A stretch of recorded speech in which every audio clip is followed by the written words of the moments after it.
Another day, another basketball stories na naman ang pagkikwentuhan natin. At ngayon nga ay kikilalanin natin ang balitang pagbabalik na ng super team ng Los Angeles Lakers at ang balitang posibleng pagkuha ng Golden State Warriors kay Nick Claxton. Kagaya nga ng napag-usapan natin, nananalo nga ang Lakers ngayon laban sa mga malalakas na kupunan habang wala si Austin Reeves at maging si LeBron James. Ibig sabihin, sigurado nga na meron pang ilalakas ang kanilang lineup sa mga susunod na araw kapag nakumpleto ang lahat ng kanilang mga manlalaro.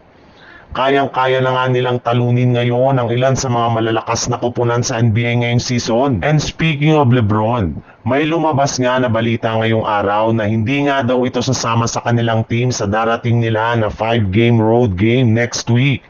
Dahil inaasahan nga na sisimulan na nito ang kanyang paghahanda sa kanyang pagbabalik sa kanilang home game laban sa Utah Jazz sa darating na November 19. Bukod rin nga kay LeBron James ay inaasahan na rin naman nga na makakapaglaro na sa mga susunod na araw ang kanilang isang superstar na si Austin Reeves. Kaya expected na nga na mabubuo na ang kanilang super lineup ngayong buwan ng November. Sa ibang balita naman, matapos nga ang pagkatalo ng Golden State Warriors sa kanilang last game ay nangangamoy na nga na hindi sapat ang kanilang kasalukuyang lineup para magkampiyon ngayong taon. Kaya dahil nga dyan ay hindi na nga sinasarado pa ng kanilang front office ang kanilang kagustuhan na makakuha ng isang legit na super big man sa mga susunod na taon.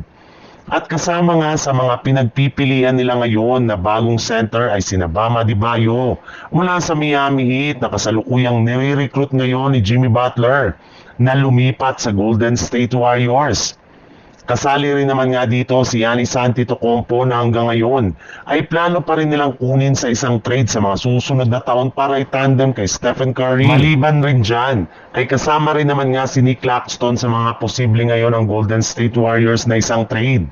In fact, meron nga sila ngayong sapat na trade asset para makuha ito mula sa Brooklyn Nets gamit ang kanilang mga players na sina Moses Moody, Buddy Hield, 2032 first round pick,